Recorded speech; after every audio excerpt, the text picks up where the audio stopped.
Olá, olá, olá, comunidade Go New, olá todo mundo aí que tá ligado com a gente, tá acompanhando. Esse é o nossa estreia aqui, né? Nossa estreia, a gente está muito honrado aqui de levar a você uma governança jovial, né? Através desse programa que é o CoCast. Por que Co? Né? Por que Co? Porque tudo começa, né? É ponto .co, né? A Go New é ponto .co, é ponto comunidade, ponto contradições, ponto controles, ou some control, né? É isso que nós vamos discutir aí, certo? E a gente está aqui hoje muito feliz. Deixa eu fazer assim, só ladies first aqui, né? Queridíssima Agnes, né? Tá aqui com a gente, nossa advisor, conselheira certificada em inovação, né? E uma expert em governança nessa comunidade muito legal que a gente busca. Você ajuda as pessoas aqui, Agnes? Fala aí. Eu ajudo as pessoas a se entenderem, eu ajudo as pessoas a chegarem num acordo ou se entenderem quando elas não estão muito na mesma página. Pô, eu acho que eu preciso disso lá em casa. Vai virar um problema esse aí. Vai virar, Cuidado, corta essa parte, por favor, pessoal. Queridíssimo Diego Barreto, é uma honra, cara. Pô, muito legal, cara. Conta aí, você ajuda as pessoas aqui, querido. Porra, eu ajudo a encher o saco das pessoas, não ajudar nada. Eu só provoco. Eu sou o cara chato, você sabe disso. Você me conhece há um Esse aí eu já tenho uma versão dessa lá em casa. Tem? Que enche o saco das pessoas. Boa, essa versão é boa, viu? Duplica ela. Cara, é uma honra tê-lo aqui, né? Como nosso convidado especial, né, Agnes, dessa estreia, né? Eu sempre vou ter aqui, gente, assim, uma pessoa da comunidade. Opa, vou me acostumar com esse trem aqui também.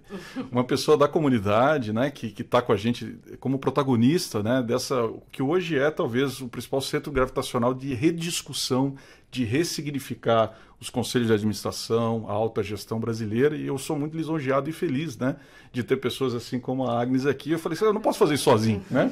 Tem que ter essa gente boa pra caramba junto, até porque minha sabedoria acaba rápido, bem rápido. A honra é minha, obrigada pelo convite. Não, obrigado. E sempre um cara muito especial aí, o Diego, para quem não sabe, é nosso professor desde a primeira turma, né? A gente teve um amigo em comum que apresentou, ele foi lá... Quem foi? Você lembra? Eu não lembro.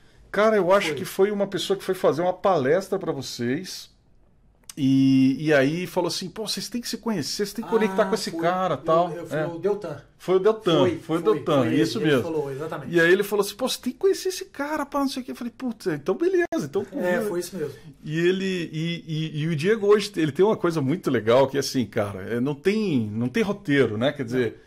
O Diego é o Diego, né? E ele fez uma transição muito legal de velha para nova economia, autor, best-seller aí. Daqui a pouco a gente vai ver se chega o livro dele aqui, que está atrasado aqui.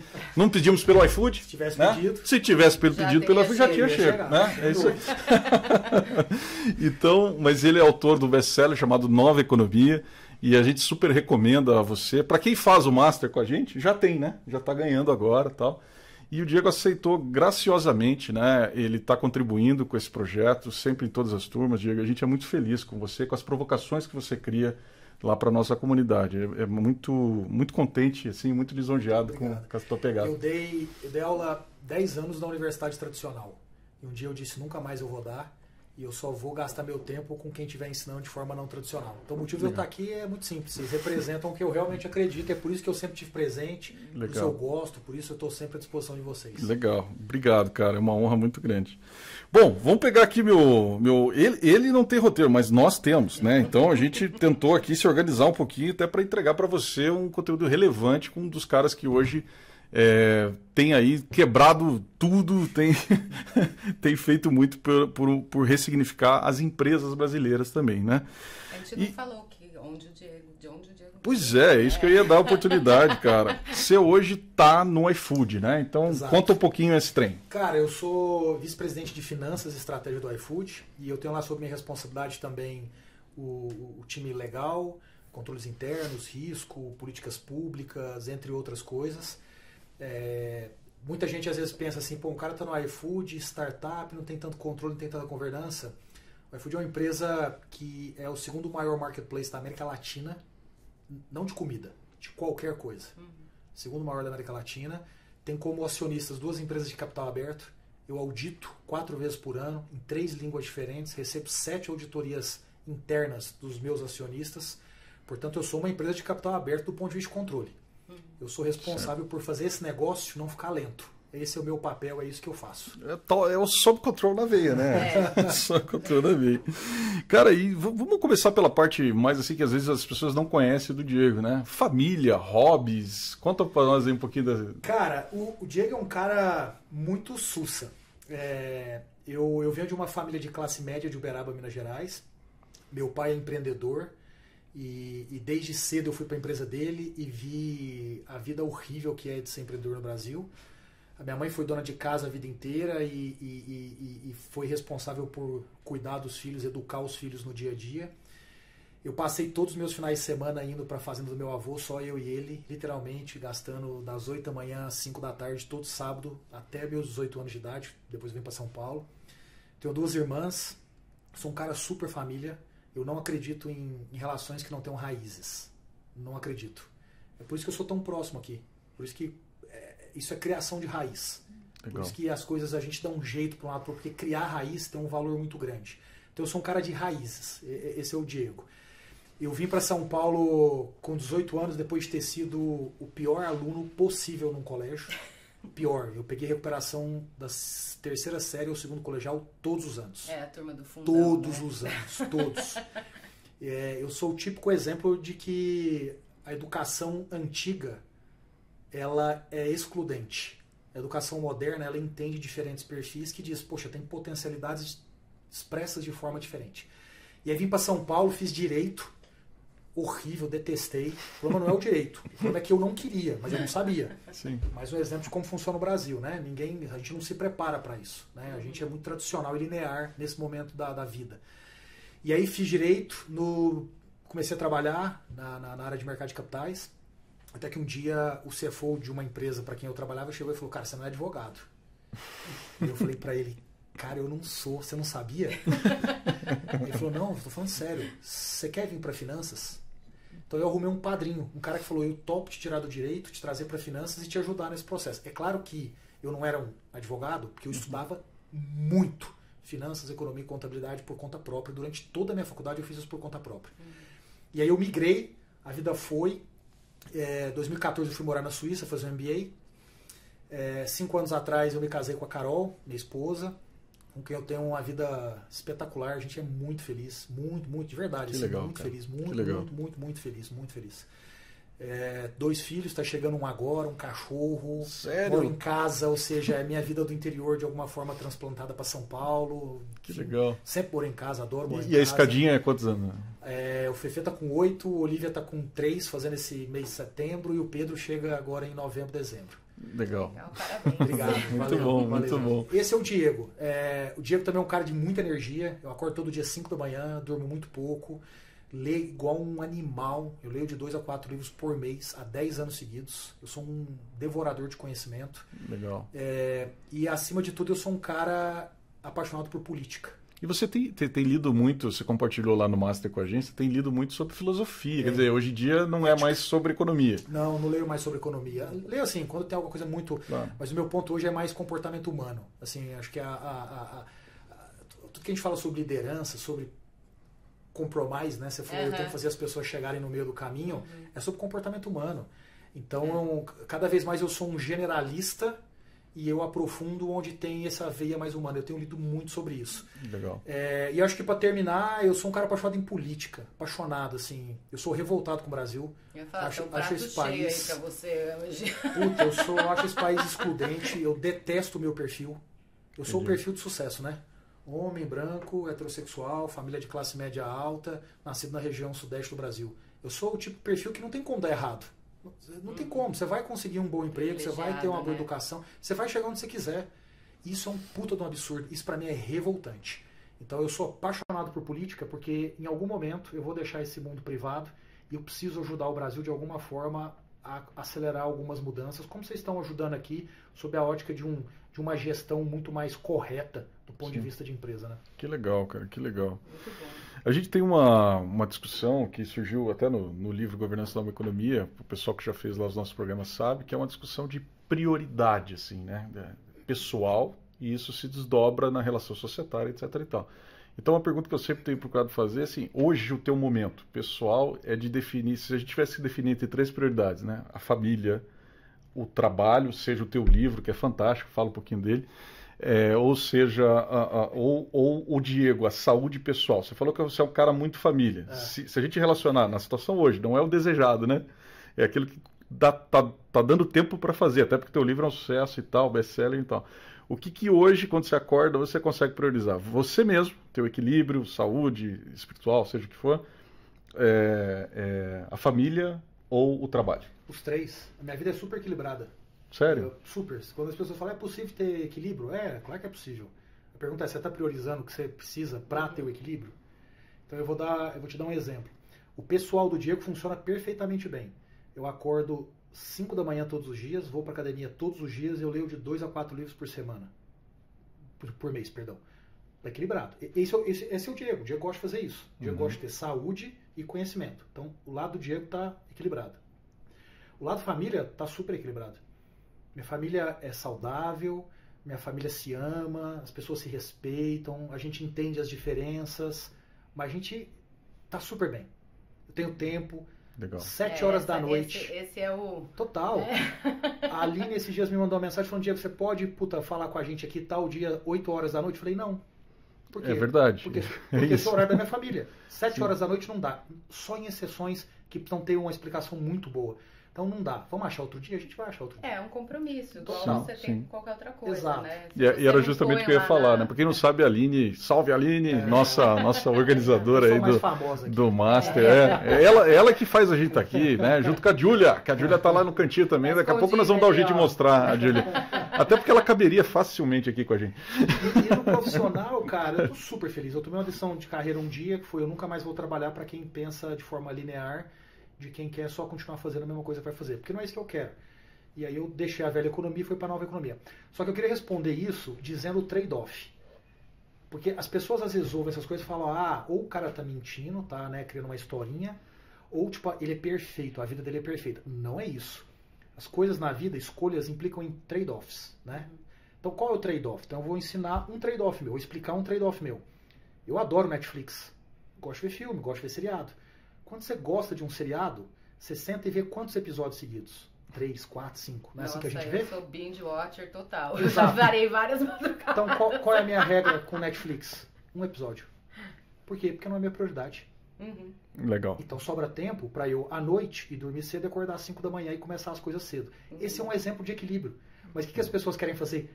Tudo. Eu quero ir ao bar, quero ver o Netflix, quero ir ao cinema, quero vir aqui fazer o evento e quero parar às 7 horas da noite. Não vai dar tempo, cara. Não vai dar tempo. Legal. Então isso é prioridade, é você fazer trade-off. Eu hoje tenho a maturidade para fazer, exatamente. E aí eu abro mão de outras coisas. Mas sempre foi assim, Diego? Ou você foi chegando? Não, fui chegando. Eu acho que tem um lado do conhecimento. Quanto mais você lê, mais você vai descobrindo ferramentas, hábitos e etc. Então acho que tem esse lado. 2, eu sou um cara disciplinado. Eu tenho uma boa disciplina com tudo. Eu não sou chato, assim, não, mas eu sou assim, puta, se você tá falando isso e faz sentido, tipo, saúde. Eu como bem. Eu não fumo, né? Eu bebo álcool uma vez por semana, 2 tacinhas. Eu como o que eu gosto, sem exagerar no doce, sem exagerar nisso, naquilo. Isso é o quê? Disciplina. É você falar, cara, mas se faz sentido isso, por que eu vou continuar fazendo diferente? Para chegar aos 60 anos e ficar mal e chegar como meus avós chegaram, cheio de dores, cheio de problemas? Não. Então, essa disciplina eu tenho. Eu fui ganhando isso ao longo do tempo. Meu pai é muito disciplinado, de forma geral, me passou isso. E aí o conhecimento ao longo do tempo foi fazendo com que eu fosse. Qual a formação dos seus pais? Eles moram ainda em Uberaba. A minha mãe não fez faculdade, ela casou com meu pai com 18 anos de idade. Outra realidade de vida, só. né? Mas a minha mãe é a pessoa que transferiu para mim o lado o olhar do sentimento, sabe? O olhar da empatia. Minha mãe é uma pessoa que transferiu isso para mim. O meu pai, ele fez direito e virou empresário. É daí que veio o meu erro da faculdade. Eu queria ser uma pessoa de negócios e achava que esse caminho era o correto. Então foi aí que eu errei exatamente. E o meu pai hoje tem uma empresa, sempre teve, né? Uma empresa de transportes, faz transporte de carga pesada. Legal. Olha só que bacana, né? Mas a gente vai amadurecendo, né? Acho que também tem um pouco dessa... Você vem um pouco do seu background, que nem você estava falando que é muito importante, sua raiz. E isso vai te abrindo portas para você ir explorando outras... Mas deixa eu só fazer um ponto aqui. É fato que vem do amadurecimento. Mas a grande realidade é que as pessoas têm essa dificuldade. Tem, Você pega uma pessoa da minha idade, é difícil você ouvir isso. Né? Eu tenho 38 anos de idade. É difícil você ouvir de outras pessoas de 38. Por quê? Porque a cabeça do ser humano, e a psicologia explica isso muito bem, ela é focada no curto prazo. Sim. Você reage ao curto prazo. Né? É verdade. Por isso que a gente tem uma amante. Porque você reage ao curto prazo. Nossa, olha, poxa, tem uma pessoa interessante aqui. É por isso que a gente come chocolate em excesso. Por quê? Porque você, vou comer esse negócio, é bom, é gostoso. A gente tem uma dificuldade com a disciplina do bem-estar. Muita dificuldade. E é onde eu acho que as pessoas adquirem, às vezes, conhecimento e têm dificuldade de executar esse conhecimento. É o lance do Netflix. Pô, se eu não é a minha prioridade, eu não vou assistir mais de um episódio. É verdade. Mas tem uma influência do mercado, da sociedade, que eu acho que é muito importante. Da gente estar forte, né? Que nem você tá aí pra seguir isso e não querer cair nesse mundinho, Total, né? E como é que essa história toda se conectou com o iFood e tal, e você fez? Porque eu acho muito interessante, você é o típico clássico exemplo assim, from corp to startup, né? Cara, assim, eu sempre eu ascendi muito rápido na minha carreira. Aos 27 anos de idade eu já era um diretor de uma grande multinacional que faturava 10 bilhões de reais, estava em 23 países do mundo. E eu era um moleque de 27 anos de idade. Então eu cheguei muito rápido e aí algumas coisas começaram a me incomodar. Porque quando você está nessa fase, você está mais preocupado em fazer acontecer. Né? Você não tá organizando o todo da sua vida, você quer acontecer, formar, estudar um pouco mais, ser promovido, ganhar um bônus, né? Você está nessa. E aí quando eu cheguei nisso, eu comecei um processo de autorreflexão. É onde foi, por exemplo, o papel do mentor, do coach, fez muita diferença na minha vida. Né? Então deixa eu começar a entender. E aí, essa evolução ao longo do tempo foi me mostrando uma coisa. O Diego sempre foi o cara chato da empresa. Mas por quê? Porque ele era o cara que queria o algo novo, porque fazia sentido. Não porque era uma modinha ou era um buzzword. Só que ao mesmo tempo eu sempre fui uma pessoa que soube fazer o compromise, né? Eu gosto da palavra em inglês porque ela é melhor do que compromisso em português, ela não exprime a mesma coisa que em inglês. Eu sempre fui capaz de fazer isso, então sempre foi tranquilo. Então apesar de ser diferente, eu conseguia no final chegar no meio do caminho, evoluir e tal. Ao longo do tempo eu fui descobrindo que qual era o grande problema? Eu não estava com a minha tribo. O problema não era o Diego e nem as pessoas. Então eu uso muito uma expressão, de vez em quando eu falo lá, que é passarinho que voa com morcego dorme de cabeça para baixo. O meu problema não era eu e nem era eles. O meu problema era a minha tribo. Então isso foi aparecendo a partir dos 29, 30 anos de idade, isso começou a aparecer na minha cabeça. Aos 30 eu fui fazer MBA. E aí foi minha grande revolução. Por quê? Porque no MBA, eu fui fazer o IMD na Suíça, o IMD ele é muito focado em liderança.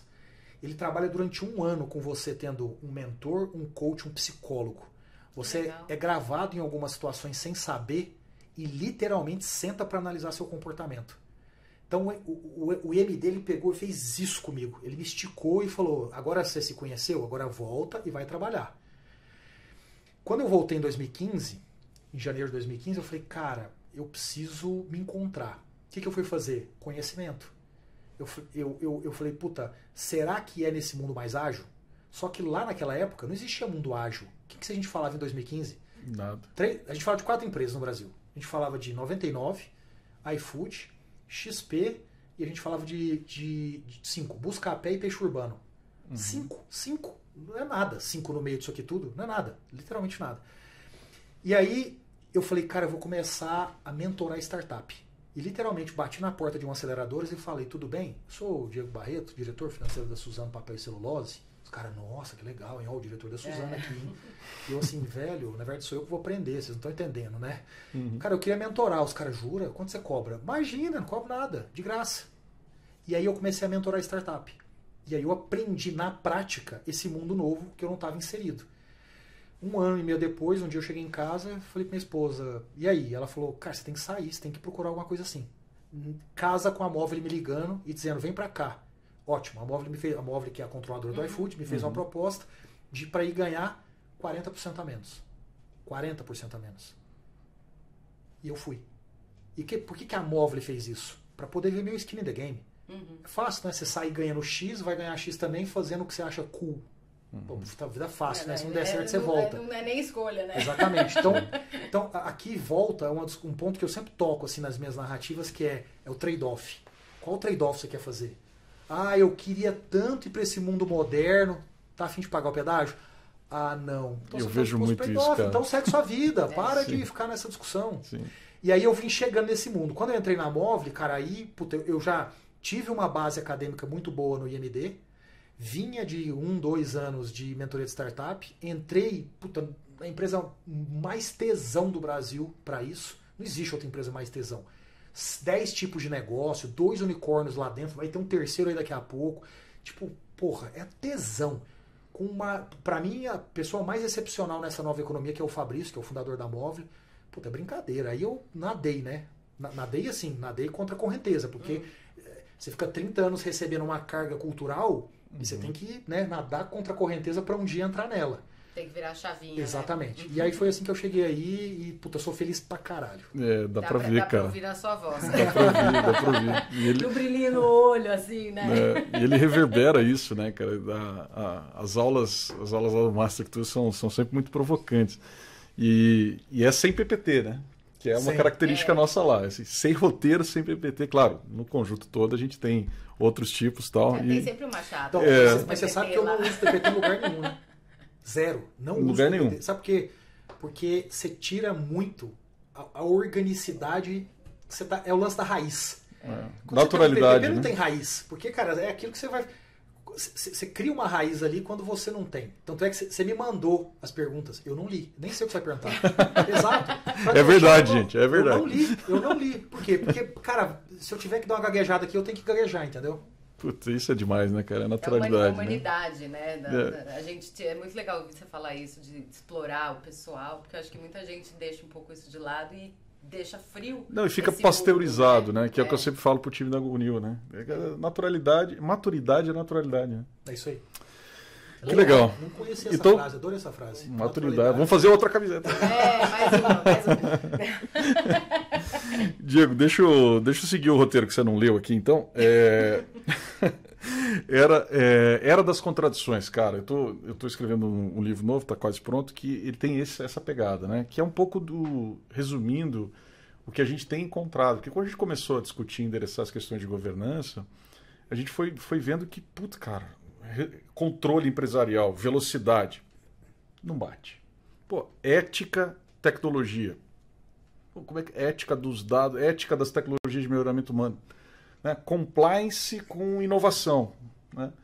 E você é um cara que sempre nos inspira em encontrar soluções práticas, né? Lá, e a gente sempre lá no Master até te provoca isso aí. Mas assim, você também é um cara que estudou profundamente para escrever o teu livro, né? A Nova Economia, tal, que já é um best-seller e tal. Cara, qual a diferença da nova e da velha economia? E você acha que tem essas contradições mesmo? Ou bizarramente, tem contradições bizarras. A forma mais fácil de explicar a velha e a nova economia é assim. Todo mundo estudou a primeira Revolução Industrial, né? Então você lembra lá que as pessoas faziam roupa costurando à mão. Um belo dia alguém cria um negócio chamado tear mecânico. Aí você coloca lá, o processo fica um pouquinho mais rápido, precisa de menos pessoas, ele fica mais barato, o preço do tecido cai, pessoas que não tinham acesso a tecido passam a ter, as fábricas inglesas ficam eficientes, competem mais, exportam mais, entra mais dinheiro na Inglaterra, a Inglaterra se torna uma potência. Então eu pergunto, vira e mexe tem gente que fala, não existe velha e nova economia, simplesmente um desenvolvimento. Então eu pergunto, as empresas inglesas que não compraram o tear, o que aconteceu com elas? Elas desapareceram. Certo? Desapareceram, ficaram para trás, porque não dá para competir. Isso é a nova e a velha economia. Então, a velha e a nova economia ela já aconteceu no mundo 5 vezes. Então, se a gente lembrar da primeira Revolução Industrial, da segunda Revolução Industrial, da ascensão da eletricidade e do petróleo como fontes massificadas de energia, se a gente lembrar da telecomunicações com o microprocessamento chegando ali na década de 70 e 80 de forma massiva e global, essas são as novas economias que o Brasil nunca teve. Então, o que é a nova economia? A nova economia é uma convergência tecnológica no seu modelo de negócio, que, dada a mudança como consequência disso, faz com que você tenha que mudar a tua gestão, o teu posicionamento corporativo e o perfil das pessoas. É uma discussão lógica, não é uma teoria. É uma discussão lógica. Então, no momento que você pega algo, por exemplo, e coloca inteligência artificial, você tem um modelo de negócio diferente. Você tem um produto, serviço que vai ter um efeito diferente. Você precisa de pessoas que entendam disso e não mais do que entendiam da tua estrutura anterior. Você tem posicionamentos diferentes do tipo, vamos discutir ética, que a inteligência artificial traz questões de ética. Isso é a nova economia. O Brasil nunca teve historicamente isso e o Brasil tem pela primeira vez a sua informação. Ela é pequena do ponto de vista absoluto, do ponto de vista relativo, mas ela é crescente. Meu último artigo no MIT Tech Review foi exatamente sobre esses números. O Brasil, nos últimos 15 anos, ele definitivamente se integrou nas cadeias de valor. Globalização. Só que só chegou agora. Para quem foi na Disney na década de 90, se lembra que você nem conseguia ligar para seu pai e para sua mãe, porque era brutalmente caro, você não tinha um celular e era muito complexo. Portanto, seus pais ficavam com medo, certo? Seus pais com medo porque não conseguia falar com os filhos, ficavam ansiosos. Portanto, mandar um filho para o exterior era difícil, era complexo para um pai e para uma mãe. E hoje? Não, você manda WhatsApp toda hora, Wi-Fi, tal. Olha como você diminui a tensão, olha como você muda o perfil. Foi isso que aconteceu no Brasil nos últimos 15 anos. O Brasil terminou essa integração. Então, as barreiras de entrada diminuíram substancialmente. As tecnologias entraram muito mais rápido no Brasil vis-à-vis o passado, que demorava muitas décadas para chegar. Portanto, hoje, nos últimos 15 anos, a gente fala de API. A gente fala de cloud, a gente fala de inteligência artificial aqui no Brasil, a gente fala de rede de qualidade tipo 3G, 4G e 5G está chegando agora. A gente fala de várias outras coisas que não chegavam no passado. E agora chegam. Só que a tecnologia, da forma como ela chega hoje, aqui em especial, ela está massificada. Tudo que é massificado, o preço cai muito, fica acessível. E aí emergem os empreendedores que a gente não falava no passado. Quem são os grandes empreendedores da década de 90? Qual o nome? Me dá um nome. Tem empresário, que é diferente de empreendedor. Quais são os empreendedores da década de 90? Não tem. Eu não lembro o nome. Mas agora você fala. Talvez o Reclame Aqui, o queridíssimo, que Exato, não está Maurício, mais com a gente, né? Você vai contar nos dedos. E hoje? Hoje eu cito 100, se você quiser, que emergiram nos últimos 10, 15 anos. Por falar de Guilherme Benchimol, o maior banqueiro do Brasil hoje não existia há 20 anos atrás. O Fabrício Blois da Móvel, o cara que mais entende inteligência artificial no continente, não existia há 15 anos atrás. Davi Vélez, a Cristina Junqueira, o André Street da Stone. Imagina, pegou um mercado duopolizado e domina esse mercado 10 anos depois. Alguma coisa está mudando. É a nova economia. Cris Junqueira, que inclusive vai estar no Master agora em setembro, né? Que é híbrido, inclusive. Nós estamos aqui falando, eu não falei, né? Nova sede da GoNew aqui na HSM, com a Singularity, o espaço chamado Learned Village. Muito legal aqui, a nova sede, a gente está muito feliz, né? Doutora Agnes. Então, fala aí. Vai lá, vai, pega um gancho lá. Puxa, eu precisava de uma aguinha. Vou quebrar o protocolo aqui. Júlia, pega uma aguinha aqui. Super fazendo. Vem, dá um alô aqui pra câmera aí. Pessoal, a Júlia tá ali e tal, isso. Dá um alôzinho lá, Isso, Júlia. Um super talento aí. Isso, faz super gentileza. Você também? Uma aguinha também? Eu quero também. Então também. Faz só super. Traz a garrafinha. Obrigado. Depois Tá bom, vai. Não, eu ia perguntar, acho que assim, a maneira como você descreveu, acho que traz muito essa característica da inovação disruptiva, que é uma coisa que a gente gosta muito de falar. Como é que você está enxergando isso, o espaço para isso hoje dentro do Brasil? Porque a gente está, como você falou, a tecnologia ainda tem vindo muito de fora e chega massificado para a gente, mas qual o espaço, o que você está vendo de legal aqui dentro do nosso contexto, da nossa realidade aqui? Então, o que eu estou vendo é que as empresas tradicionais vão desaparecer ou se tornarem insignificantes. Ou seja, o que está por trás dessa minha frase é que o empresário tradicional ainda tem uma dificuldade muito grande de compreender isso. Ele ainda é muito preconceituoso, ele se utiliza de expressões tradicionais do tipo: eu já vi jovens fazendo isso, no final não dão em nada. Não, eu faço isso há 20 anos, eu sei como é isso. Eu não cheguei até aqui à toa. Coisa que tem nada a ver com a outra. Essa molecada, Exato. Né? Então, o que eu tenho visto na prática? Essa molecada que tem uma folha em branco, né? Então vamos começar hoje. Tem uma folha em branco. Essa molecada naturalmente vem com isso. É natural. Como você sai de baixo, você tem que ter algo disruptivo. Senão você não vai para cima. Não tem jeito. É uma questão matemática, certo? Se eu não trouxer nada diferente para você, você não vai me dar nada. Você não vai comprar meu produto ou serviço. Então é natural que esse processo aconteça mais lá. Na outra ponta das empresas tradicionais, você conta nos dedos quem tem feito isso. Então você vai falar de um Magalu, de uma Dasa, de um Inter, você vai falar de um BTG Pactual. Mas você vai contar nos dedos. E os demais? Os demais estão vivendo o seu mundinho ainda, que é pouco competitivo. Estão escrevendo na parede um monte de palavras que não valem porra nenhuma. Mas tem que escrever, né? Porque não dá para não falar isso hoje. Como é que você vai falar que você não é inovadora hoje? Como é que você vai falar que você é preconceituoso hoje? Então não dá, né? Você não tem como discutir isso. Então você tem que escrever na parede. Mas entre escrever na parede e efetivamente ter uma organização que é gerida desta forma, para isso, então tem um gap muito grande. Eu tenho situações bizarras que eu consigo contar para vocês. Eu sento em vários conselhos de administração. Aí esses dias, num conselho de administração, uma empresa que naturalmente me convidou para estar lá por questões como essa, ainda muito resistente, o CEO falou, não, mas nós estamos entendendo de marketing digital. Inclusive, fizemos um vídeo recentemente que teve 100 mil views no YouTube.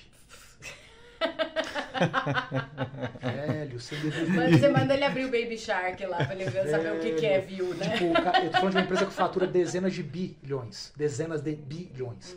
Falei, velho, como assim? Você tá entendendo? 100 mil views é tipo jogo de criança.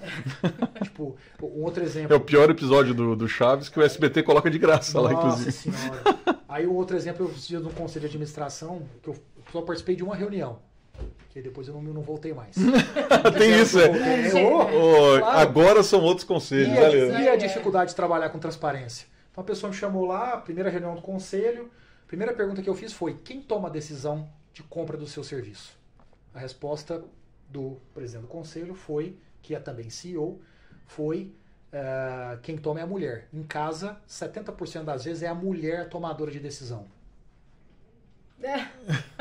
Não tem nenhuma mulher no conselho ou na diretoria? Opa! Não, a gente não precisa, a gente contrata pesquisas. Ah, entendi. Então não precisa de ninguém, é só contratar pesquisa para tudo. Então eu não voltei mais nesse conselho. Não era para voltar mais. Beleza, faz parte.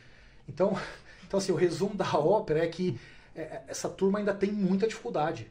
Tem. Por quê? Porque você tem que dar um reboot. Tem. Né? Mas a provocação que eu faço para todo mundo é assim...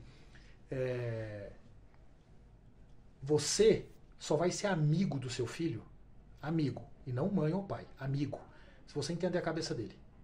Né? Ele nunca vai deixar de te amar, seu filho. Mas você chegar aos seus 80 anos, com seu filho com 50, e vocês tendo uma relação de amizade, é só se vocês falarem a mesma língua, ainda que vocês não concordem nos pontos de vista. É a mesma discussão. Por que boa parte dos pais não chegam amigo, não é filho? Porque você perde a capacidade de interlocução, porque você deixa de aceitar o novo, então tudo vira um problema. Né? Então você lembra com 15 anos, jogando videogame, seu pai chegando pra você e falando, não vai subir em árvore, não vai aprender a jogar futebol na rua. É claro que eu não tô falando do exagero, não tô falando de uma criança que joga videogame todo dia, toda hora. Você precisa entender. Na minha juventude o videogame chegou, meu pai precisa entender isso e dialogar comigo sobre isso. Tanto que quem jogou videogame é quem tá aí programando tudo, nossas empresas hoje em dia, né? É verdade, é verdade. É um ótimo ponto. Me diga uma coisa. Vou roubar essa pra mim também. Cara, iFood, modelo foda, assim, eu acho muito legal, assim, tudo que vocês têm feito, mas naturalmente, aquelas discussões que sempre recorrem, né, da questão do trabalho, da condição de trabalho e tal, e você sempre, eu acho muito bonito que você de peito aberto enfrenta isso lá dentro do iFood, né? Como é que a gente pode ter num mundo cada vez mais ESG, né?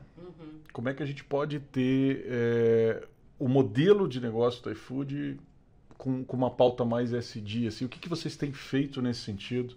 Cara, eu vou dar um passo antes de falar de iFood, e vou responder uma pergunta genérica, que é, como é que dá para ser mais ESG? No geral. No geral.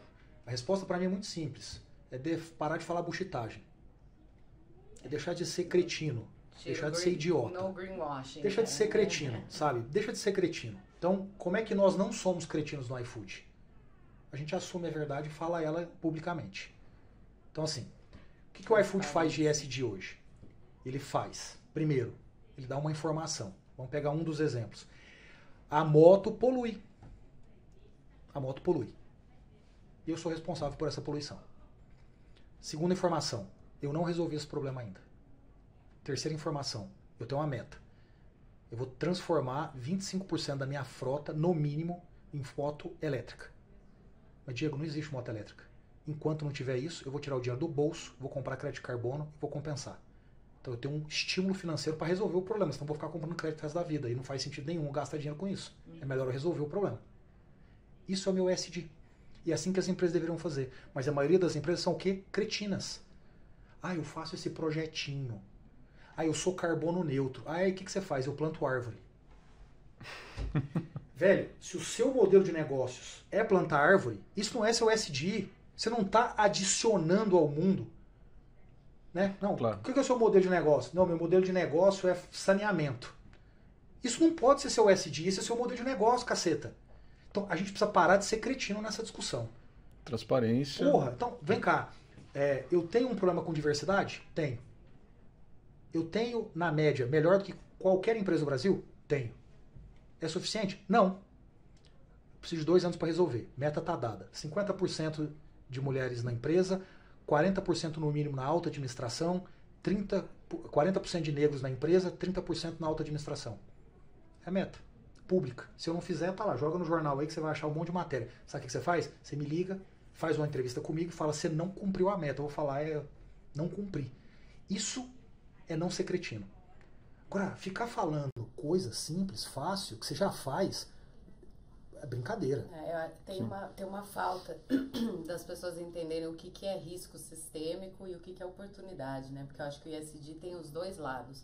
Você entender qual é o seu negócio, qual o impacto que ele está causando, quais são as causas disso, quanto ele irradia, né, dentro da sua cadeia, tanto de cliente como produtiva, para você aí partir desse ponto. Exatamente. Né? Então não é tipo, vou plantar árvores. Você vai plantar árvores, você está criando um braço novo no seu negócio, exatamente. que não é seu core business, né? Foi a discussão que eu tive com uma empresa esses dias, é por isso que eu dou esse exemplo. De uma empresa de gestão ambiental. Ela falou, não, mas eu sou carbono neutro. Eu falei, você não é carbono neutro, caceta. Tecnicamente falando, você é. Mas você não está fazendo nada. Esse é seu negócio, você ganha dinheiro com isso. O ponto é, o que mais na sua cadeia que vai além disso? E talvez a discussão seja diversidade na sua empresa. Então, quanto tem de mulher aí na alta administração? Nenhuma. Então, bonitão, deixa de ser cretino. Seja realista. Então, é aqui que você tem que ajudar. Não é aqui. Porque isso aqui é como você ganha dinheiro. Enfim, então acho que o que a gente faz aqui é isso. Então se você jogar no Google hoje, você vai achar 700 matérias que diz eu sou assim, é insuficiente, essa é minha meta nesse ano. Tudo meta de no máximo 2 anos. E aí você não entregar, você me bota lá na capa do jornal dizendo, ó, você prometeu e não entregou. Vou fazer o quê? Vou mentir? Não dá pra mentir, né? Porque eu já falei. Agora as empresas não falam isso. Legal isso. É um bom reconhecer, né? Total. É fundamental, é o primeiro passo, né? Porque o ESG virou modinha, né? Virou uma verdade. Então, e é fácil. E esse é meu ponto, exatamente. Porque tem coisas que você não consegue negar mais. Né? Então, como é que você fala que você não é eco-friendly para um investidor? Tem jeito de não falar isso? Não tem jeito, gente. Como é que fala isso? Então, o que todo mundo faz? Escreve na parede, põe no PowerPoint, faz 3 projetos pequenininhos para dizer que faz. Isso é cretinice. Isso para mim é ESG. O que você fará para mim é um mero detalhe. Desde que você faça algo que gere um impacto. Sei lá o que você vai fazer. Escolha. Mas parta do ponto de partida correto. E tem várias coisas que vocês, desde a pandemia, né? Você foi compartilhando com a gente lá dentro do Master e tal. Pô, primeiro grana para os restaurantes. Eu lembro que teve essa coisa toda. Enumera aí umas 2, 3 assim para dar exemplos mesmo real para. Cara, a gente foi tenso nesse sentido. A gente sai de uma posição de um serviço que te leva prazer em momentos de relaxamento para um serviço essencial. O Brasil. As pessoas falam assim, nossa, as mudanças foram muito grandes no iFood. Não, tudo foi fácil porque eu sou uma empresa de tecnologia, eu vou lá no código e ajusto. Fácil no sentido de é uma questão de sentar a bunda na cadeira e trabalhar. É rápido de mudar. Exato. A grande complexidade, né? Nossa, não foi isso. Foi essa transformação de posicionamento. Que um belo dia alguém começa a olhar para você e falar, ainda bem, se não fosse você eu não existia. Aí alguém fala, cara, que legal, hein? Você se deu bem. Não me dei bem. Todo o meu mindset, todos os meus arquétipos não foram construídos para esse posicionamento, foram para outro. E aí você pega uma organização, a iFood hoje tem 5.000 pessoas, você pega uma organização e muda o arquétipo, o mindset, a direção, a lógica, o conceito ético, de um dia para o outro, você não faz isso. Essa foi a parte difícil da mudança. Então eu vou dar um exemplo. Pensa na pessoa que faz um produto lá na tecnologia para entrega, a tela da entrega. Como é que esse cara pensa a tela de entrega? Ele pensa do ponto de vista de conversão, certo? Então ele fala, eu preciso ter certeza que quando o Anderson chega lá, ele não vai desistir da compra. Esse é o mindset do cara. Agora eu estou dizendo para esse cara, não. Como é que você vai abrir mão um pouco de conversão para levar a segurança para o entregador e para o Anderson quando eles fazem a gente chama de shaking hands, na hora que eles trocam, ele entrega a comida. Esse cara fala, não, mas e a conversão? Eu sei, mas não é mais isso. Não, mas e a meta que falava de conversão? Eu sei, mas não vai ser mais essa. Eu sei, mas eu não vou ser julgado por isso? Não. Mas como é que eu vou ter certeza? Porque a cultura não era assim. É complexo isso. É ultra complexo. Entendi. Essa foi a grande. Então, quando você pensa, por exemplo, na questão dos restaurantes, o que a gente olhou pro restaurante e falou, cara, esse cara vai se fuder. Por quê? Porque ele comprou 600 quilos de arroz para poder vender nessa semana, aí ele fecha a porta. Como é que ele vai vender o arroz? Não vai vender, certo? Vai vender muito pouco. Ou seja, ele tem um problema de capital de giro. Ele comprou o arroz, não vai conseguir vender, o dinheiro não volta. Ferrou. Então, o que a gente fez? A gente pegou essas grandes dores como essa do capital de giro e sentou para achar a solução. Uma das soluções que a gente achou, a gente pegou duas grandes, por exemplo, nesse caso. Uma foi, a gente bateu na porta sênior do Itaú e da rede, fechou uma parceria e antecipou 8 bilhões de reais sem custo financeiro. Leia-se, o iFood pagou esse custo financeiro para os restaurantes. Então a gente destravou esse problema de capital de giro. Ele conseguiu resolver, em teoria ele chega mais estocado e depois em algum momento ele começa a vender isso e esse dinheiro volta para ele. Então a gente fez isso. Um outro exemplo foi, a gente pegou 200 milhões de reais e devolveu para os restaurantes. 200 milhões de reais. Literalmente isso, tá? A gente pegou 200 milhões de reais, todos os restaurantes, exceto aqueles que são muito grandes redes, que têm capacidade de resolver seus problemas sozinhos, e devolveu para eles. Literalmente. Sem contrapartida, sem nada. Devolveu, tá lá, é seu. 200 milhões de reais. Mas tá aí um exemplo de sustentabilidade. Você está pensando no futuro do seu provedor de serviço, né? Sem Porque dúvida. se o restaurante morre, você vai viver como? Exatamente. Né? É verdade. Agora, você pensa como é que é essa discussão dentro de casa. Difícil? Não foi difícil. Pra gente ela foi racional. Porque quando a discussão é sustentável, ela pode até ser difícil, mas ela é racional, ela é razoável. Então a gente fez as contas, dá para dar 500 milhões ou 50? Não, dá para dar 200. Vamos dar 200? Vamos dar 200? Nossa, velho, por que você não ficou com 200 milhões para você? Porque não é a hora de ficar com 200 para mim. Em algum momento vai chegar essa hora. Então, é um pensamento muito lógico. E eu gosto muito desse posicionamento quando a gente discute ESG. Sabe por quê? Eu vejo muita gente indo para um lado meio filosófico, humanístico, que existe. Mas ele não é ele que convence numa organização.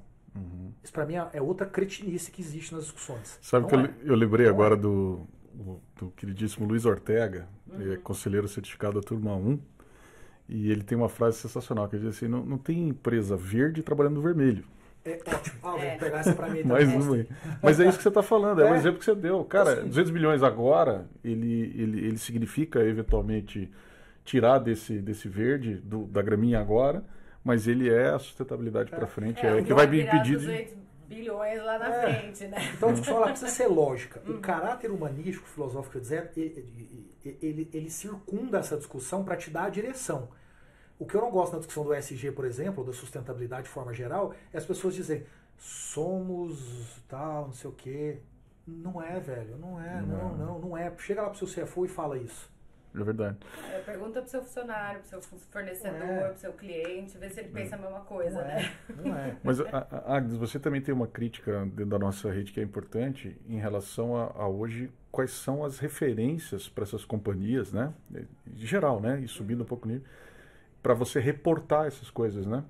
É uma questão, porque é difícil, é que no dia que eu estava falando, você tem que entender qual que é a materialidade daquele risco para o seu negócio. Acho que as empresas estão partindo um pouco do princípio de precisamos reportar a pegada do carbono, precisamos reportar consumo de água, precisamos reportar... Mas se aquilo não é material para o negócio, não é aquilo que você precisa reportar. Então tem essa discussão do que precisa ser reportado ou não, e acho que tem aí um ponto interessante de o quanto é o papel dessa obrigatoriedade ou não, porque se você não tem alguém ali te cobrando, você não tem esse comprometimento talvez tão forte, ou não tem uma uma auditoria desses dados para dar segurança para as pessoas que estão lendo aquilo, que você pode ir lá colocar o que você quiser, né? Mas ao mesmo tempo tem um aprendizado aí por trás disso de que não é uma coisa, não é igual um balanço de contabilidade, que é igual para todo mundo, né? Dependendo da indústria, da geografia, do momento que a empresa está, a materialidade dos riscos e das oportunidades também é diferente. Isso ou seja, a própria proxy de transparência dessas questões ainda ela é muito imatura, né? Para você estabelecer realmente eu sou ESG ou eu sou greenwashing. Quer dizer, ainda falta um pouco. Eu acho importante ter o reporting, porque no fim do dia, né, o capital ele ainda vai baseado nisso. Então você precisa ter uma maneira do investidor que está lá botando dinheiro no seu negócio conseguir medir, entender qual que é o risco e hoje, né, o que a gente tem é essa questão de reporting, mas se você não estiver reportando aquilo que é importante para o seu setor e para a sustentabilidade do seu negócio, o que adianta então, ter mas, reporting, eu né? vou fazer uma provocação nisso. Vamos assumir que um relatório seja obrigatório. Você não tem opção. Você tem que fazer ele, então, mas você tem que falar a verdade. Olha, é o seguinte, esse relatório eu estou dizendo que é obrigado, não serve para nada. O que serve é isso aqui, ó, são esses 3 números com esses 3 impactos nesses 3 temas. Então você se preocupa com a minha empresa, porque você é meu investidor, leia isso. Sim. Porque isso me mata do coração nessa discussão. Você faz um relatório com 50, 60, 90 páginas, 737 números, você lê. Quem lê? Ninguém lê. Agora, quem lê 3 KPIs? 3 KPIs eu leio. Ó, eu tô que entregar isso, isso e isso. Você quer saber mais alguma coisa? Ah, quero. Como você está fazendo? Ah, fazendo essas ações. Ah, quem está fazendo? Em que pra... Ótimo. Mas é isso que é importante, porque não é papel, vamos dizer, do governo, do regulador, de falar, você precisa reportar isso. É papel das empresas, né, serem transparentes e honestas o suficiente para falar, você precisa olhar para isso na minha empresa. E a outra empresa vai falar, ó, não, na minha empresa não é isso aqui. E aí ter esta... É muito difícil, né, a gente falar disso, porque quando a gente fala de reporting, todo mundo quer uma coisa que seja homogênea, que seja comparável. Mas não é não comparável. Pode ser comparável. Não pode ser comparável. Porque nós somos diferentes. Exatamente. Sim. O meu problema de saúde é diferente do seu. Meu médico não me dá o mesmo reporte. Não, e cada vez mais multifacetado, né? Numa economia que não é mais linear, ela é absolutamente... Total, mas qual que é a lógica do reporting? É a lógica de 40 anos atrás que tudo era padronizável. Mas por que era padronizável? Porque o mundo era mais linear. Sim. As empresas eram mais parecidas, setores e modelos de negócio eram muito parecidos. Quando você tem tecnologia na mão, como no mundo de hoje, você muda muito o que você faz, logo o seu impacto. Certo? Eu não entregava. E logo a forma de medir. Total, eu não entregava. Eu não entregava comida até 3 anos atrás. Quem entregava era o restaurante. Um belo dia eu faço um shift no meu código e eu passo a entregar. É outro impacto. Eu não fazia supermercado. Agora eu faço. Quem entrega comida do supermercado grande é o carro, não é a moto. Como assim reporting padronizado? Não existe isso. Existe para uma empresa linear. Faço isso sempre, meu concorrente também, aí beleza. Mas de resto, Diego, como é que eu leio então? Cara, não me interessa como você lê. Me interessa o que você lê. Coisa de qualidade. Não, mas infelizmente nem todas as empresas têm essa consciência, né? Concordo. Então aí vem o papel de querer botar uma coisa, mas não dá. Não importa que vai funcionar para a Petrobras, não vai funcionar para o iFood. Né? Então se a Petrobras reportar o que ela precisa reportar e o iFood reportar o que ele precisa reportar, funciona. Né? O que dizem, né? E a agonia é sempre esse espaço generoso ao contraditório, né? O que diz o pessoal do lado de regulação é o seguinte, é que se eu de regulação e de uma certa padronização, se eu não tiver algum tipo de incentivo, né?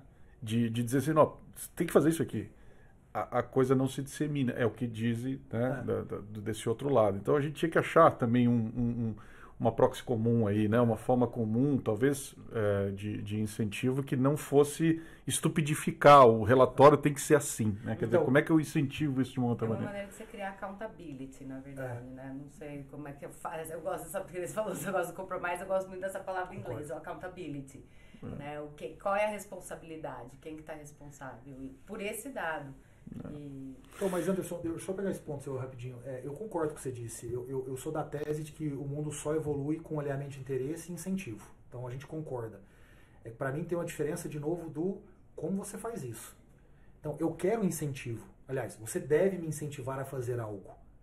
Mas a forma de te mostrar isso Não precisa ser um relatório de 90 páginas idêntico para todo mundo que faz coisas diferentes. Meu ponto é só esse. Então, é um pouco do exemplo da contabilidade. O que você ouve muito pessoas de finanças dizendo? Eu não uso a contabilidade para explicar minhas finanças. Não é? Por isso que o povo cria isso, faz KPI e tal, EBITDA, proforma, EBITDA, não sei o quê. Ou seja, não adianta você padronizar as coisas. Então, vamos pegar aqui um exemplo super bobinho. Pega uma empresa que compra e vende livro e pega uma empresa que investe na rodovia Bandeirantes. Essa aqui compra e vende no espaço de 30 dias. A da Bandeirantes, ela investe durante 4 anos, começa a cobrar pedágio e recebe a receita ao longo de 30. Como é que você pega 2 relatórios desses e compara?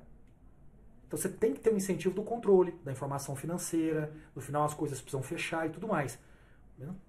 Não existe comparação de coisas que são diferentes. Tá desiguais como desiguais, né? É uma das coisas que a gente prega também. Cara, precisamos ir...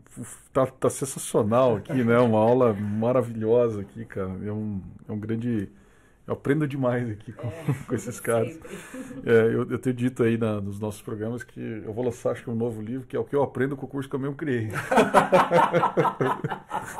Então, e aí, indo pro tópico Sum Control, né?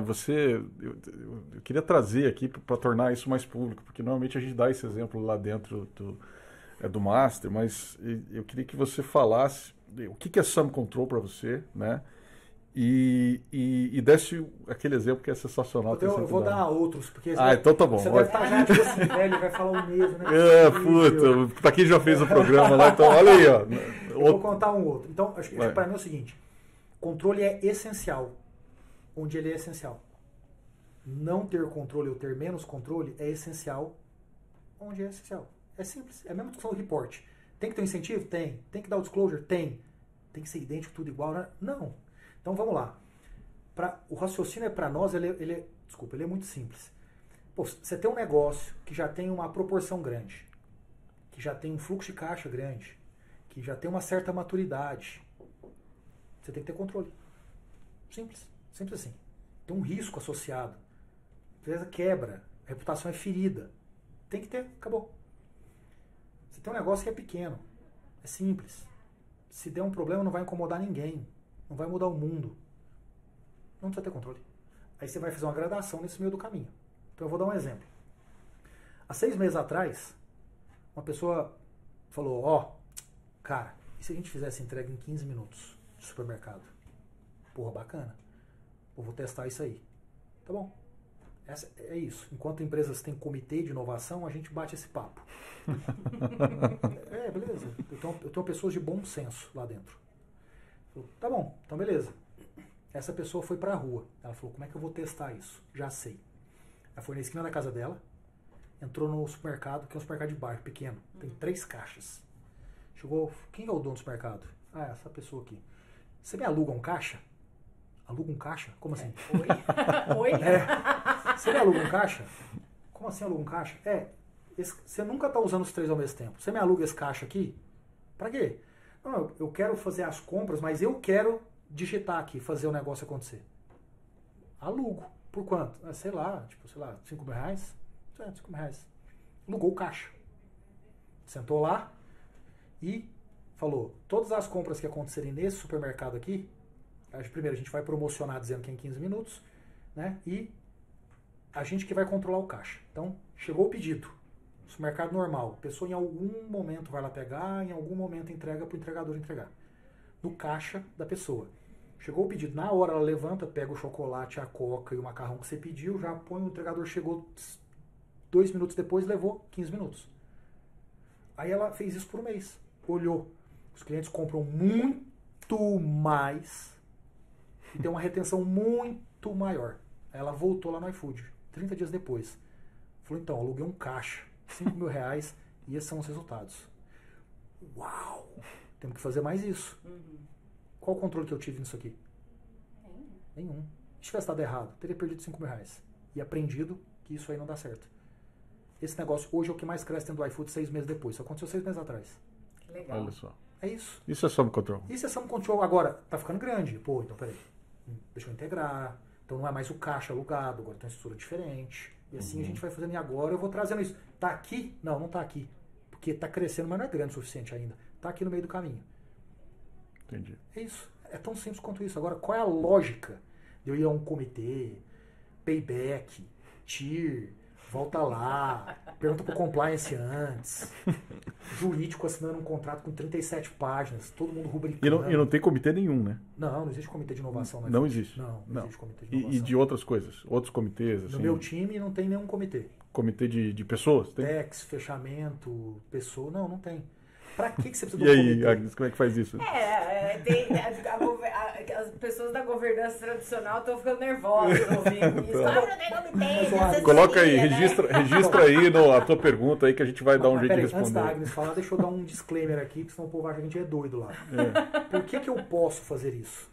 Porque minha empresa é 100% digitalizada, eu tenho 100% das informações num data lake, falando a mesma informação, são real time, 100% do meu time modela em SQL e cria qualquer front-end para enxergar o que está acontecendo quando ele quer. 100% do time de finanças. Finanças, jurídico, políticas públicas, riscos, contabilidade. Modelo em SQL. 100%. Mas é a natureza do Então, negócio, né? Então eu vou te dar um exemplo do caixa. Sabe esse caixa aí?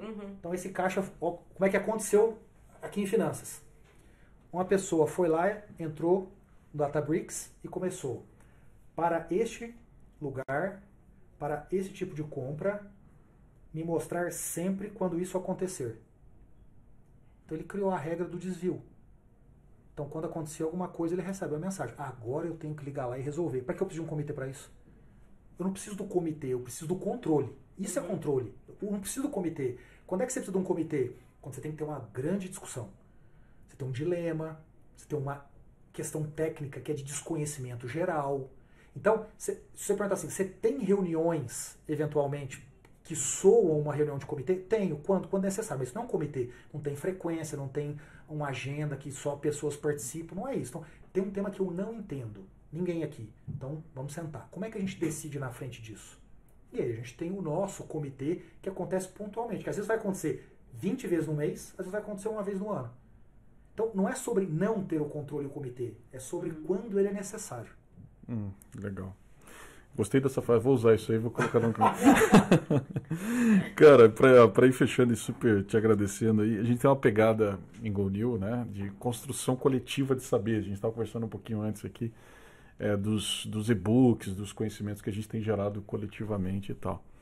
E isso parte de um princípio mesmo assim dessa coisa da comunidade e tal, né? Quando a gente olha para essas contradições todas, a gente sempre vê, e nós somos muito honestos para dizer isso, que nos programas da GoNew você não tem todas as respostas, né? Como é que a gente vai ter tantas respostas para tantas contradições que se avizinham e esses modelos todos? Tão rápido, né? Mudando muito rápido. O que a gente tem humildemente é um centro gravitacional onde essas questões são discutidas, né? Quer dizer, o que é o Samba Control para você vai ser diferente do que é para Cris Junqueira, do Nubank, que inclusive vai estar no Master também com a gente agora, nova professora aí e tal. Mas a gente parte também de uma questão assim, quais são as inquietudes, né, que existem para a gente poder endereçar. Então, se eu pudesse te perguntar nessa linha, assim, quer dizer, como você imagina o Diego, o iFood daqui a 5 anos, e quais seriam as tuas inquietudes que eventualmente a comunidade poderia, né, endereçar, né, para a gente colocar para o pessoal que está nos vendo aí? Cara, o iFood daqui a 5 anos ele vai ser uma empresa muito diferente do que é hoje, assim como ela é muito diferente de 3 anos atrás, 4 anos atrás. Ela é uma empresa que cada vez mais vai ter uma capacidade de eliminar qualquer impulso que você tenha para sair de casa para comprar alguma coisa que não seja especial. Então, quando eu falo de 15 minutos, para pensar nisso. 15 minutos é o tempo de você escovar seus dentes, pôr uma roupa e descer lá no garagem, pegar o carro. Chegou. Entende? Você elimina. Então, um lance psicológico nesse negócio muito forte. Eu não quero que você deixe de ir ao restaurante quando você quer se divertir, gritar, bater um papo, ver um ambiente diferente, lógico. Mas para todo o resto, a gente vai fazer isso via tecnologia e inteligência artificial. A nossa grande inquietude, dado tudo isso que eu falo aqui, é gente. Não técnica, comportamento. A pessoa que aluga um caixa por 5 mil reais poderia ser a pessoa que aluga por 100 mil. Aí é um problema, porque quando você multiplica isso por 1000 testes que eu estou fazendo, isso vira um problema para mim. Então, o grande ponto para nós aqui é ainda muito complexo você enxergar pessoas de bom senso. Porque eu posso chegar aqui, é simples, vocês vão me entrevistar, eu pego todo esse jeito que eu sou e eu inverto, fico mais sério, conservador e tal, eu pareço ter bom senso. Mas quando eu tenho esse jeito mais assim, as pessoas olham. O ponto para mim não é o comportamento seu como você é e nem a técnica, o currículo que você teve, mas eu preciso do bom senso. Essa é a inquietude. Por quê? Porque há 3 anos atrás eu tinha 800 pessoas, hoje eu tenho 5.000. Se eu boto 4.200 pessoas em 3 anos para dentro e não consigo trazer as pessoas com o comportamento certo, eu quebro a minha empresa. Nós não estamos falando dos motociclistas, os 5.000, né? Não, lá dentro do iFood. É dentro? Dentro do iFood. Entende? Eu quebro a empresa, operando dessa forma. Aí se eu não faço bem, qual é a minha responsabilidade aqui para a empresa não quebrar? Controle. Aí que eu faço comitê, regra, política, tem que bater continência para tudo. Entende? Esse é o ponto. Então, o controle é necessário. Quando, por exemplo, acontece esse tipo de situação. Você tem uma empresa que você não confia no bom senso da liderança e na forma como ela emana. Então, o que você tem que fazer? Você traz para dentro. Por isso que o seu filho de 12 anos, você não deixa sair na rua. Mas com 25 você deixa. É o mesmo controle. São só contextos diferentes. Ótimo ponto. Quer dizer, a resposta para a gente estruturar o Some Control é bom senso. Agora, o desafio é como desenvolver bom senso. Anderson, pode ser que tenha um dia que eu chegue aqui e diga, eu tenho todos esses comitês, todas essas políticas, porque foi necessário no contexto. Não é que eu sou contra isso. Tem empresas que você vai... Vamos pegar um exemplo, uma empresa de base fabril, linearizada. Controle é importantíssimo. Porque é linearizado. É uma disciplina da produção. Isso, perfeito. Né? Então, se eu estiver conversando com uma pessoa, eu vou falar, cara, está certíssimo. No meu caso, não está certo.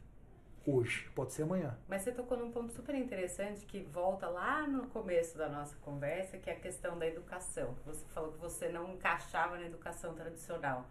E acho que as mudanças que a gente está vendo hoje no mercado, elas mostram muito que a gente precisa repensar, né, a educação como um todo, repensar a cultura e a sociedade como se comporta para poder, né, ter esses profissionais para fazer profissionais de bom senso.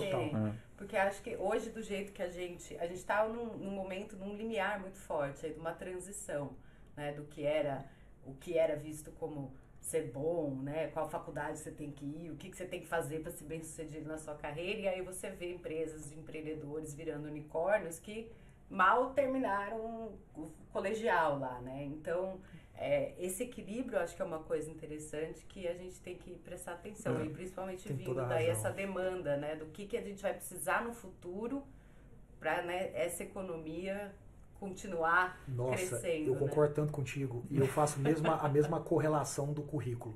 Como é que você escolheu uma faculdade, um curso para fazer há 15 anos atrás? Pelo nome, né? Qual é a faculdade mais tradicional aqui? Qual é a faculdade que os CEOs do Brasil se formaram na graduação? Sei lá, coisas assim. Não faz sentido você fazer isso mais hoje. É verdade. Hoje, com o acesso que você tem, você fala, quem que vai me entregar isso aqui especificamente? Não é qualquer lugar. O perfil que você tem aqui não é o perfil de outros lugares. Certo? Certo. Portanto, você não pode mais olhar para um nome tradicional. O nome pode até ser tradicional no final, mas porque você olhou e falou, é exatamente isso que eu preciso. Então você vê como a educação ela se transforma radicalmente. Né? Numa empresa como a iFood, eu preciso de uma pessoa que passe aqui e não numa escola tradicional de governança. Mas se eu tivesse numa outra empresa, talvez eu precisasse de lá e não aqui. Hashtag fica a dica pro pessoal de Incompany da GoNew, né? Quem quiser abordar lá o pessoal. E quem quiser trabalhar no iFood tem que passar pela GoNew. Hashtag fica a dica. Boa. Queridíssimo Diego, cara, muito obrigado, muito obrigado. Acho que essa treta que você deixa aqui pra gente, nós vamos discuti-la, né? Como criar pessoas com bom senso para que o Some Control possa, né, ser colocado em perspectiva nas empresas. Acho que o país precisa, né, desse ressignificar, para que a gente melhore a competitividade no mundo, para que a gente tenha não só inovação, mas também tenha o que a gente tem falado muito, que é controles voltados ao futuro, né? E não controles voltados ao passado. Então, cara, obrigado porque você inspira isso. Você Brigadão. Inspira a gente, não é de hoje. Obrigadão, valeu. Tá? Foi um prazer, super torcendo pelo projeto. Vocês estão mandando bem pra caceta. E o que vocês precisarem da gente lá, de mim aqui, é só ligar. Não, só mandar um iFood aí, que ainda não tem aqui, mas a gente vai dar um jeito de... Boa. Um abraço, querido. Valeu. Um abraço. Obrigadão. Obrigado, Agnes. Imagina, Linda, querida. Obrigado. Tchau, pessoal. Esse foi o CoreCast. Tamo juntos aí. Obrigado, Julia. Obrigado, Aline. Obrigado todo o time da GoNew lá, que faz milagres aqui pra gente estar aqui parecendo bonito aqui, com camiseta e tudo. Tchau, pessoal. Até mais. Tchau.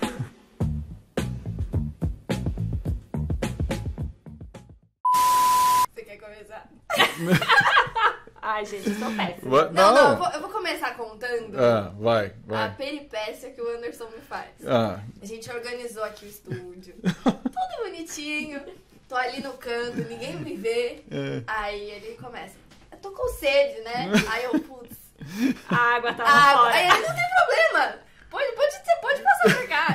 E o Diego começando a falar alguma coisa interessante, eu, gente, vai aparecer a pessoa saindo, entrando. Mas essa foi a primeira do dia, gente. É, a primeira do dia. Ó, nós estamos aqui no... Como é que chama isso aqui? Estúdio de podcast. É o... Vamos batizar. A gente vai batizar. Coloca aí o que você acha que é isso aqui. Isso aqui é o Isso que... daqui é o que acontece por trás das câmeras. É o que acontece por trás das câmeras que a gente resolveu aqui agora. A gente falou assim, não, vamos trazer pra frente. Vamos contar os tombos e as pingas que a gente toma aqui pra criar. Como crescer uma startup. Os perrengues chiques atrás da Os perrengues. Então, todo episódio, ou pelo menos a cada oportunidade aqui, uma pessoa do time Go New vai vir trazer aqui o que tá rolando. Isso.